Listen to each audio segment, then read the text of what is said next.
Hello everyone! So nakita naman natin yung gulay kasi parang ano naman, parang bulok na itong gulay natin.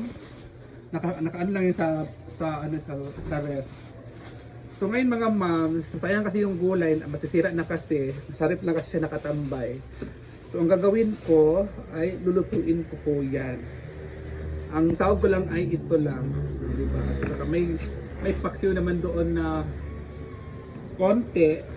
Itong gulay, binili namin to kasi sayang talaga. Pag binili kasi namin, sayang lang na ano na sa ref. So wala kasing tao sa bahay, ako lang.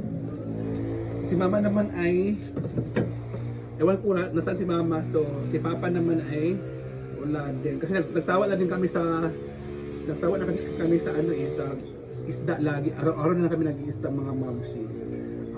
So hindi na kami bumibili ng hindi kami bumibili ng karne. Kasi nga 'di ba, mas masarap kasi yung isda si Papa kasi araw-araw kasi nang lalaot. So ngayon si Papa ay ano muna, stop muna siya manglaot kasi pumunta siya ng Lagumlong kasi nagpatulong yung kanyang kapatid na bahayan yung kanyang pamangkin. So si Papa kayo ng umaga ay umalis. Si Mama naman ay kanina pa po yun umalis, nagbabayad ng card kasi di ba sabi ko sa inyo may ano siya, may weekly siyang binabayaran si Mama. So ngayon weekly kasi may weekly, may arawan. Iwan ko ba bakit sila magaganyan. So ngayon si Mama hindi pa nakauwi at ako lang po dito sa bahay mag-isa. So ngayon ang gagawin po natin habang wala pa si Mama, so ako muna ang magluluto ngayon. Ako naman talaga ang nagluluto mga mamsi kasi sobrang hirap kasi pag ano, alam nyo kasi guys, pag wala ako dito, silang lahat dito ay pasmo. Alam mo yung pasmo, yung kung wala magluluto, wala mag-asikaso, sila din ay walang kain din. So ako kasi pag andito ako yung nag-iisip ng ano, ng uulamin like ganito. Ito ay ano, tawag dito, masisira na, sayang din, itatapon, binili naman to. Magkano ka itong isang ganito? 10, so 10, 20, 30, 40, o 40. Balik 50 pesos na yan. So ayan naman yung 50 pesos, itatapon mo lang, di ba? So may ano naman doon, may tira-tira namang paksiw na isda. So yun na lang ano natin isasahog. So pwede naman ito lang muna yung ato natin. Huwag na natin lagyan ng ano ng sahog, di ba? So ngayon mga mamshi, so yung nakapanood sa aking mga video, thank you so much. At saka ano, si Papa ay gumagawa na naman ulit si Papa ng bangka, di ba? Kasi sabi ko lang sa inyo, gumagawa na naman si Papa ng bangka. Si Papa kasi, alam kasi guys, sobrang ako, alam niyo, pag nakikita ko yung taas na doon nag-ano si Papa, nagpapanday. Kasi ako kasi, hindi kasi ako nagsasalita kay Papa kasi nga, pag sabihan ko yan sila, magre-react lang. So, inisip ko naman talaga din na si Papa naman ang nagtatrabaho dito sa bahay. Alam nyo guys, pag nakikita ko yung bahay ko na ano, na pasira, kasi di ba nagpagawa nga tayo para may bahay tayo. Tapos, ngayon pasiraan na. So, nakikita ko doon sa taas, sobrang butas-butas na talaga. Yung nasaan yun? Nasaan? Oh, thank you ate. Kapangin ko kasi yung nag-ano. So sila kasi yung bahay. Alam niyo mga moms, kahit pasira na yun, nasasaktan talaga ako kasi yung parang poste ng taas, doon daming butas na lansang, daming butas talaga. Sabi ko, nagpapagawa ako, tapos sila din naman ang sisira, nagpapaganda to ng bahay, pero sila din naman yung sisira. Si Papa talaga walang pakialam sa mga bagay-bagay. Kaya sabi ko, pag nakikita ko na parang butas-butas, nasasaktan din na naman ako kasi nga 'di ba pag iniisip ko na hindi nila ako magre-react kasi total siya din naman ang nagbagawa niyan. Wala naman akong binayad diyan sa paggawa. Akin lang naman yung gastos, pero ang paggawa wala naman akong binayad. Pero inisip ko dapat din naman siguro niya, pero nasasaktan ako kasi nga ako yung gumastos, pero yung bahay naman ginastusan ko ay inisip ko, parang paano yung post sa taas, ipakita ko yung mamaya. Kasi ang dami talagang butas, like gahapon, si Papa nagtatrabaho sa kanyang bangka. Tapos yung poste doon, butas-butas na. Kasi ang daming mga pokpok na lansang or pokpok ng ano, basta madami butas-butas talaga. So sabi ko, kung sirain mo kaya itong bahay na ito para matapos na. Kasi nga, inisip ko, nagpagawa nga tayo para maganda yung ating bahay. Kaya di naman ang sisira, di ba? Yung ganon. Which is, pwede naman si Papa magtrabaho sa labas. Doon niya gagawin yung kanyang mga bangka. Doon talaga siya gumagawa sa taas. Doon siya naggagawa. So, iniisip ko, kung magsabihan ko siya, magre-react din siya. Wala akong pakialam. Maka yun ang sabihin niya sa akin, no? Ako naman ang gumagawa nito. Yung ganun ba, yung may ano talaga siya, may masasabi talaga siya, di ba? So, hindi lang ako nagre-react kasi mag-ano lang kami, mag-aaway lang kami. Pero nakikita ko, parang nasasaktan ako kasi nga pinagastusan yan eh. Tapos paggastusan mo yun, sila din naman yung sisira, di ba? So ipakita ko sa inyo mamaya guys. So gagawin ko muna to ha. Kaya thank you and God bless. Bye. Guys, ito yung aking ilalagay kasi ako lang naman mag-isa dito sa bahay.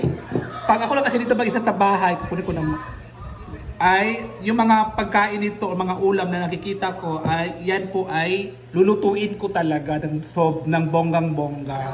So hindi na ito magagamit. So ilagay ko to sa ating sabaw at ito yung aking hinugasan na gulay. Oh, nasalin na po riyan lahat at ito yung malunggay. Oh, diba? So ito yung aking unang ilagay dito sa aking niluto. Dito ako nagluto sa rice cooker kasi tinamad ako magluto eh. So dito na ako guys. Diba? Dito na ako nagluto sa rice cooker guys kasi naubusan kami ng gasol, walang gasol eh. So ilagay ko muna yan. Ayan, ilagay ko na po ha. Pero konti lang naman ang aking niluto. Diyan ko na lang niluto kasi tinatamad talaga ako mag-apoy at naubusan kami ng gasol. So yan lang muna, dito lang muna tayo magluluto, diba? So takpan ko muna ha. Takpan ko muna.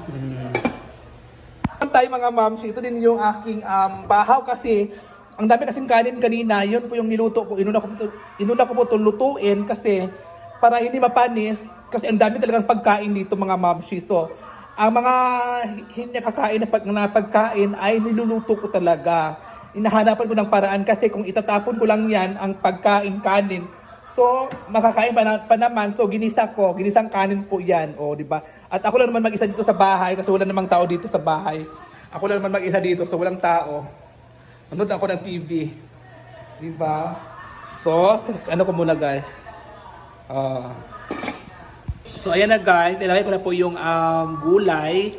Mahirap kasi pag walang magbibideo sa atin mga mamshi. So nilagay ko muna yung mga gulay, hindi ko na pinakita sa video kasi walang magbibideo sa akin. So mahihirapan po tayo. So ito na lang late.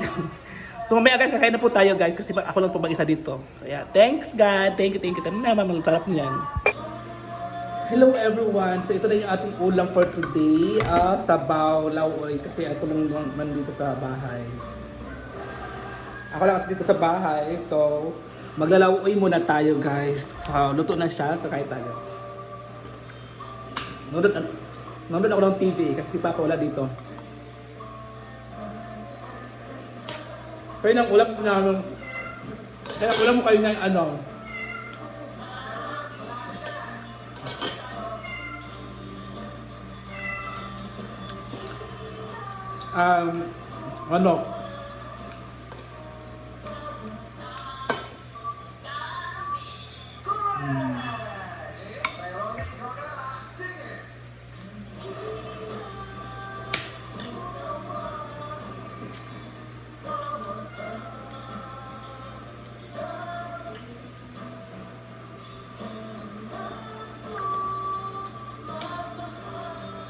Ganito lang po kasimple kumain pag ako lang po ang tao sa bahay.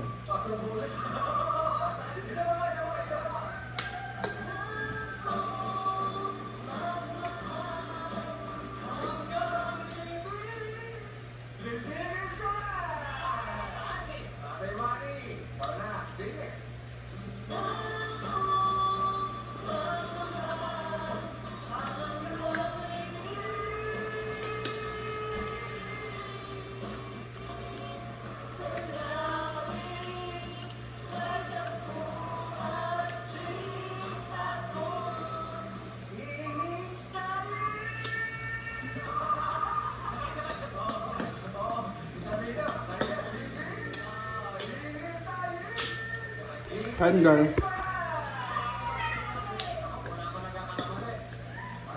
Kain tayo.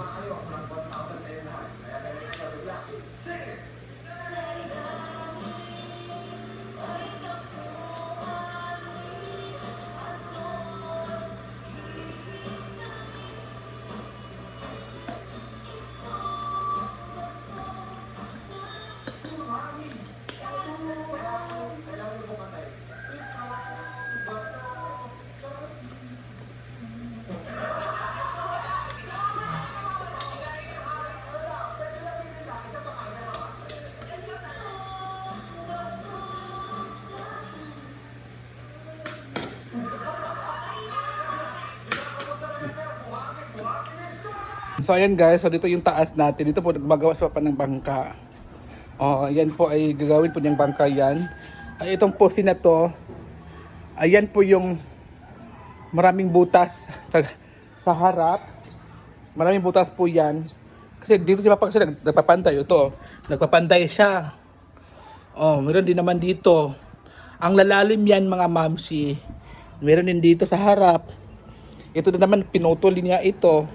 Dito kasi yung poste no? Marami talaga. Oh. Meron pa marami talaga siya, guys.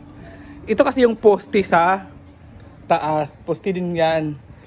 So kung matanggal 'yan, gusto ko nga sanang tanggalin na 'yan para masira na lahat. Alam mo kasi, guys, ako kasi yung nag-invest nito. So si Papa naman ay nagtatrabaho dito, pero ako yung nag-invest. Ako nasasayangan talaga ako naiyak nga ako minsan sa ginagawa nila dito sa bahay kasi nga lahat na lang pinapako. Oo, dito sa gilid pinako nga nila yan. 'Di ba? Wala talagang Yan dito nung sa dito si Papa kasi gumagawa daw siya dito kasi nga para daw ipapahiram sa mga kapitbahay kumbaga para daw may share siya or makaulam kami. Gagawa siya ng ganitong bangka para ipapahiram ng kung sino man yung gustong manghiram at gagamitin, may share hati sa kuha. Yun ang purpose niya. Gagastos lang siya nito para lang ipapahiram. 'Di ba? It's a very good ba yung sinasabi ni Papa na gagawa siya nitong bangka, gagastos siya para ipahiram lang niya. 'Di ba umutang lang ng pera para itrabaho nito. Tapos ang gastos nito is 10,000. Umutang na siya ng ganun kalaki or 15,000 dapat 15,000 ata. Oo, 15,000 or 10,000 is okay na po ang bangka. Bangka na po siya. 'Di ba? Sabi ko sa kanya, bakit gumagawa ka nito para lang ipapahiram sa mga kapitbahay mo. Sobra ka naka-generous pa. Sabi ko sa kanya. Sabi niya, ang purpose ko lang naman ay maggagawa ng bangka para ipapahiram ko sa mga gustong manghiram, tapos ang usapan ay hati sa kuha. Ang sabi ko sa kanya, alam mo naman yung mga kapitbahay mo dito or kung sino man yung manghihiram ay kahit may kuha, sabihin wala. Nauna na po yung tinago yung kanilang kuha kaysa siyempre hanap buhay din nila yan. So di ba? So kayo mga ma'am, agree ba kayo sa ginagawa ni Papa o hindi? Kasi ako disagree ako talaga. Umutang lang ng pera para lang ipagawa ng bangka niya. Di ba? Yan bangkang makina din sa baba. Sabi ko nga, gusto ko nga gibain tong taas kung ko lang. Kung alam niyo lang mga mamsi, kung alam niyo lang talaga, so gusto ko na talagang sirain tong taas. Sobra. Kasi, parang iniisip ko lagi na, may care ba sila sa bahay na ininvest ko? May care ba sila sa bahay na tumulong yung mga followers natin, yung mga friends, followers ko, tumulong dito para may patayo tong bahay na to? Diba? Ganito iniisip ko yung mga gamit. Kahit may yung mga gamit, parang iniisip ko lagi na, worth it pa ba na ipaayos pa yung bahay o ipagandahin pa yung bahay? Parang parang hindi na eh. Parang, parang ako nalungkot. Like nung kahapon, sobra akong nalungkot kasi nga, marami talaga itong may mga butas-butas pa yan eh. Nasira na nga yung wall. Yun oh, nasira na nga yan dito oh. Yan, sira na yan oh. Kasi oh, di ba? Sira na kasi Papa din naman nakakasira nito oh, di ba oh? Oh, ito sira na din, di ba oh? Di ba? Alam niyo lang talaga guys. Sobra ako nasasaktan sa ganito. Sobra. Ang iba na sa ano pa oh. Di ba? Kaya iwan ko ba sa kanila? Di ba? Kaya sabi ko sa sarili ko, siguro inisip ko talaga tuloy na sana gumawa na lang ako ng sarili kong bahay. Sana gumawa lang ako bumili lang ako ng lupa at pinagawa ko para may sarili akong bahay. Yung ganun, sobra talaga. Alam nyo kasi guys, investment ko to, pangarap ko to, magkabahay kami. Pero paano naman yung pangarap ko, magkabahay kami kung pati yung magulang ko, sila din yung sisira sa pangarap namin. Di ba, pangarap ko. Kaya yun naman mga mamsi, thank you so much and God bless, bye.